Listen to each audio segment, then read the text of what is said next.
Hello, everyone, and welcome back to the After the Frame podcast. My name is Malik, and I'm joined as always by. Hi, I'm Matt.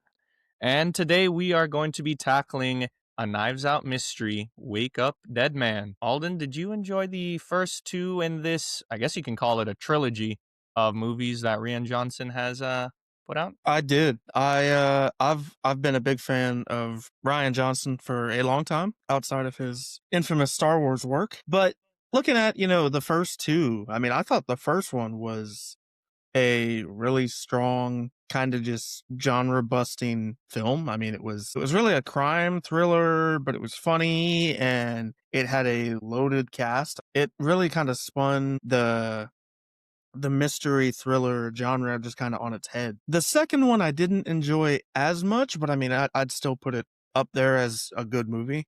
Mhm. Um, but what I can really appreciate is, Ryan Johnson continues to evolve this franchise. And I mean, there's clear differences between the first one and the second one, and there's pretty clear differences between the first one and the second one to this most recent one. Yeah, that's true. That's true. Is it Ryan Johnson? I've never actually heard it say out loud. I thought it I was Rian this whole time. believe it's Ryan Johnson. I've been just going around saying his name wrong then, if I ever end up meeting him, I guess. People are like, "Who But the hell are you talking about?" yeah, I was like, yeah, the guy from Star Wars, the guy that, everybody's, bitching about all the time, that guy. But yeah, I'm in the same boat as you. I really enjoyed the first one a lot. I'll get in when we, cover the rest of this episode. I'll get into where I kind of would rank the three of them and comparatively with this one to the first one, because easily the second one is the weakest of the three. I think most people agree. I also enjoyed it. I didn't think the cast was as strong as the first one or as this one even. But yeah, the first one to me, it's like it's a modern day classic, I think. Like we'll look back, 20 plus years from now and people will be looking back at that. And I think it definitely is in the upper echelons of within its genre.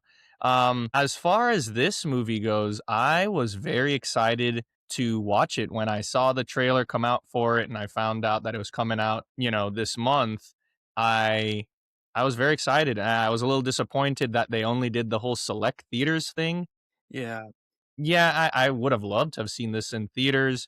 Like I did, I mean, like we did the first one. The second one was like a COVID type release thing. But yeah, I mean, unfortunately, there were no select theaters in my area, so I had to wait until it came to Netflix, and then I watched it once it was free on Netflix. But yeah, it was a lot longer than I thought it was going to be. I never really look ahead to see how long a movie is usually. Um, but yeah, it was a lot longer than I had anticipated, which is kind of one of my negatives. We'll get into. I did think it dragged a little bit, but overall, once again, like you kind of get similar, stuff that you get to the first two. It hits a lot of the same beats with Benoit Blanc, who I'm growing to love as this character, and I think that Daniel Craig does a great job with him. And then you have this ensemble cast, and Ryan Johnson actually does a very good job juggling so many different characters and so many different high profile actors, which sometimes, as you know, in some movies it's not easy to do. But in all three of the movies so far, it's been handled really well. Every character has its purpose and every character has its time to shine. So but yeah, that's my preamble for this one. What were your thoughts on Wake Up Dead Man? Yeah, I mean, overall, like, I thought it was a pretty, excellent addition to kind of the Knives Out franchise. I mean, it was smart, funny, surprising, and anchored by, I thought, one of the series' best performances yet, which we can dive into. And it really just proves that this franchise, just still has plenty of life left. And I mean, honestly, we could use even more of it. Like, I'm reading that Ryan Johnson continues to just come up with ideas, and I mean, he seems pretty committed to keeping this train chugging along, and I mean, I'm all for it. Same here. I mean, like that's the good thing with this kind of, I guess you can call it genre, but more so just like the trope of just having this detective go from, like kind of like the Pink Panther, which was obviously a comedy. You had like what they did with the Murder on the Orient Express with Perot and stuff like that. Things of that nature where you can just have this detective be the connective tissue between the movies within the universe. They have like a shout out in this movie about the detective from the first one who was played by Lakeith Stanfield, who's not in this movie. But they, just to show that it's all within this the same universe, and they can keep on going until he runs out of ideas or yeah, but it can go on forever and ever. There's always going to be more and more cases. It's very realistic that a detective would deal with all of this stuff. So yeah, and I'd watch all of them. I've enjoyed all of them thus far. So, Yeah, as have I. but yeah, you want to start off with your positives. I'm sure that they outweigh the negatives, much like mine. They do. We probably have quite a bit of overlap. Hmm. My first one here, honestly, to me, this one, and I mean the continuing thing that I continue to love about these movies is Ryan Johnson tends to do something different, which with each continual one, and this one, just feels like a fresh vibe within the Knives Out formula. The film really just feels like a true evolution of the franchise. It offers a noticeable shift in tone and atmosphere without losing its identity.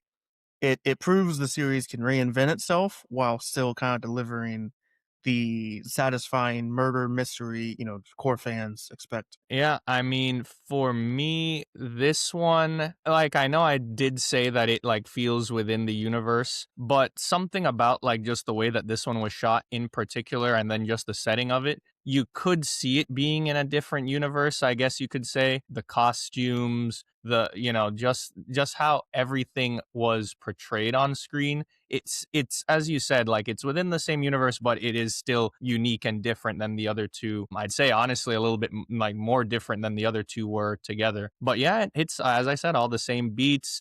You have a very zany mystery that pops up. It does a good job of having a bunch of red herrings within the movie because you have so many different characters that could have committed this murder. So yeah, I agree with you. It hits all those beats perfectly. Yeah, and I mean, Ryan, going into my next point here, as Ryan Johnson has continually been known for with these films, really just exceptional casting across the board. I mean, once again, the ensemble casting is spot on. I mean, every character just feels distinct, memorable, and essential to the overall puzzle. And the film just thrives on its cast chemistry, which does kind of keep the mystery engaging even between those reveals. And to me, Josh O'Connor from he's been in a bunch of things. Yeah, He was in Challengers, and he's to me in this film he was the standout performance. I mean, I he's agree. pretty clear highlight. He was commanding, but he was unpredictable and he was just deeply compelling as a character. And what was even impressive to me is he somehow manages to kind of steal focus even from Daniel Craig, which is no small feat in this franchise. And I think it's arguably his best performance to date. And I mean, touching on Daniel Craig, they seem to continue to evolve this Benoit Blanc character, and he's still perfect. I mean, Craig continues to feel born for this role. I mean, his mix of eccentricness, warmth, and just sharp intelligence just kind of grounds the chaos surrounding him. And I mean, his character just remains the perfect guide through the mystery. Yeah.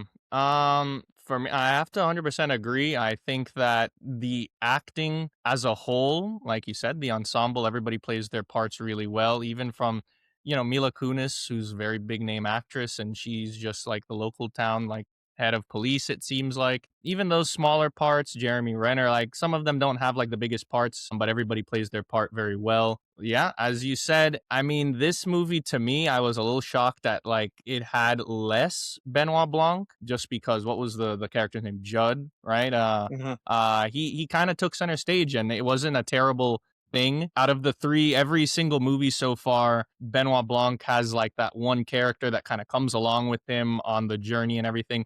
This one easily and far away had more focus on that side character. And it definitely made Benoit Blanc feel more like how you said, like, a supporting actor.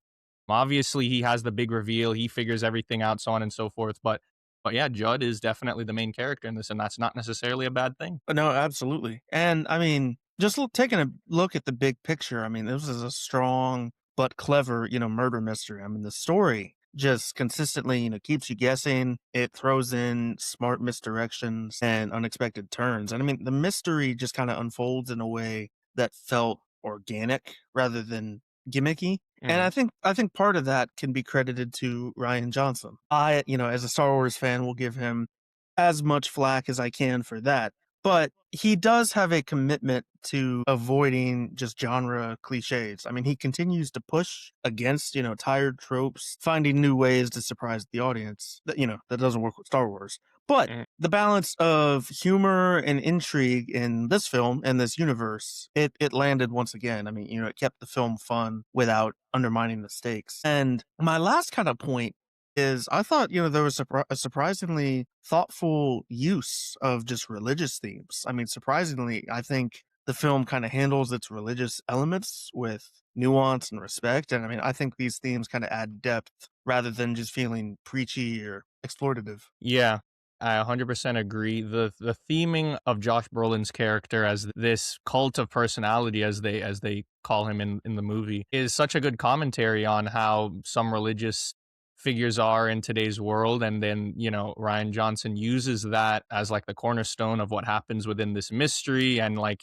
ties in certain relics, and everything is just done in such like as I said before, a unique way compared to the other two, which were, I guess you could say, a little bit more grounded, because this one, there's an element, I mean, of like a resurrection around Easter, all this stuff like Jesus type stuff. So yeah, it felt a little bit not so grounded, but at the same time, I didn't mind it. As you said, it wasn't anything clunky, and it didn't feel goofy or anything like that. It all felt within the pace of the movie and the story that unfolds.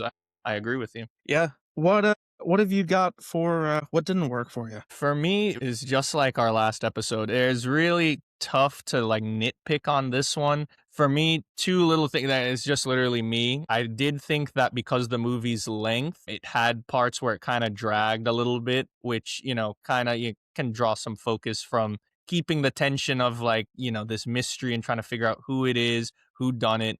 I felt like because it kind of dragged at parts, it kind of took that away from me a little bit. And then the second thing is actually it's like a double-edged sword. I just gave him credit for saying that, Judd is the main character. Benoit Blanc, you don't get as much from him in this movie as you do in the other two. Mm. Like as I said before, he's not really the main character. So like if you're somebody like me who enjoys seeing him go there and talk on and on about donut holes within donut holes, you don't really get that too much in this one. So that to me was a drawback just because of how much of a fan I am of the character. But I can't fault them too much because they did handle the characterization of Judd very well. But that's just something I wanted to note. And then my third and final thing was that I felt, for whatever reason, the characters in this were kind of more unlikable, I guess you could say, or more, I don't know. Yeah, I'll just go with more unlikable. Obviously, all the other characters in the first two, you had that family that was a bunch of, spoiled brats and everything Mhm. like that. And the second one, similar type of thing where they screw over their friend in order to, help Edward Norton and all that stuff. But for whatever reason in this one, like I never felt like you can dislike a character while also being charmed by the character. Like I in the first one, I always tell everybody an unsung hero in that first one was Michael Shannon. I thought he was so funny, and I don't even think he was meant to be that funny in it. But just things like that. You got Jamie Lee Curtis in there. All these people like that. I felt like even though you're meant to not like them, Tony Collette and everything, it's still there's a sense of charm. I didn't really get that from these side characters. You have great actors in there, as I said. You got Mila Kunis. You got Kerry Washington's in this, Jeremy Renner, all of these guys are in it and they're at the top of their game. Nobody's missing a beat, but just the characters themselves to me, bar from like Glenn Close. I thought Glenn Close was, very, very good.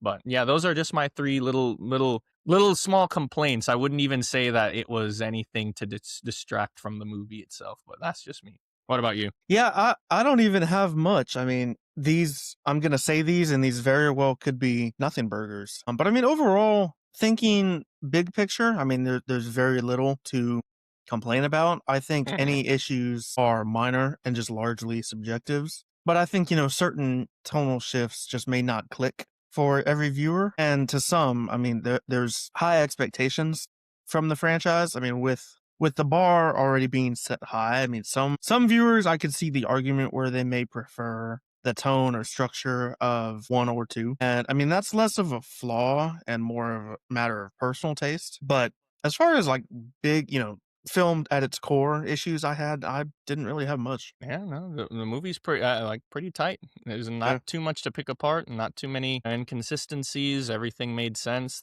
So, but yeah, I mean, if that's all we had, I mean, that's good then. That like the less negatives, the better. So, yeah, if that's all you had, then we can go straight into the ratings and final thoughts.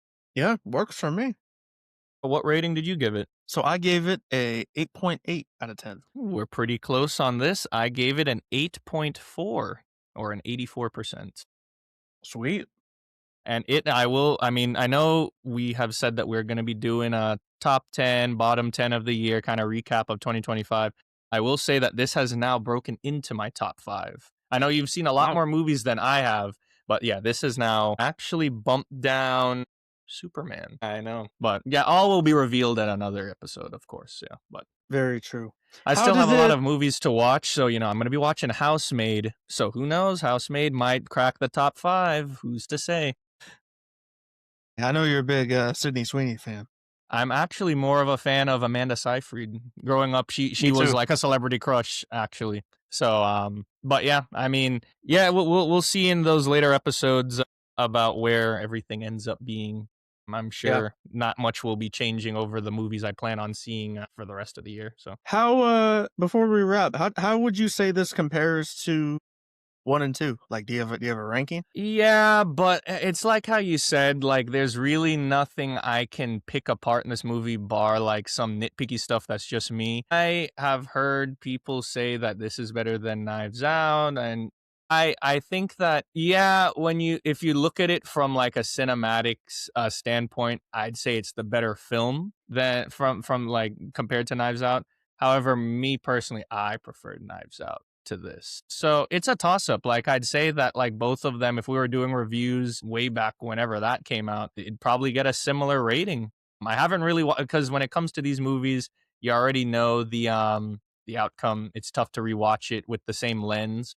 Um and I obviously don't rewatch it much, but yeah, I'd probably have a similar rating to this. Definitely, as I said, it's definitely for me this one and then Knives Out and then Glass Onion is obviously going to be third, no matter what way you slice it. So, what about you? I honestly think this one is kind of sandwiched in the middle. I have it Knives Out, Wake Up Dead Man, and then Glass Onion. Glass Onion and this one are close, but there is a pretty sizable gap. I mean, not sizable in like a bad way, but there's a decent gap between this one and the first one for me. Oh, that's interesting. Okay.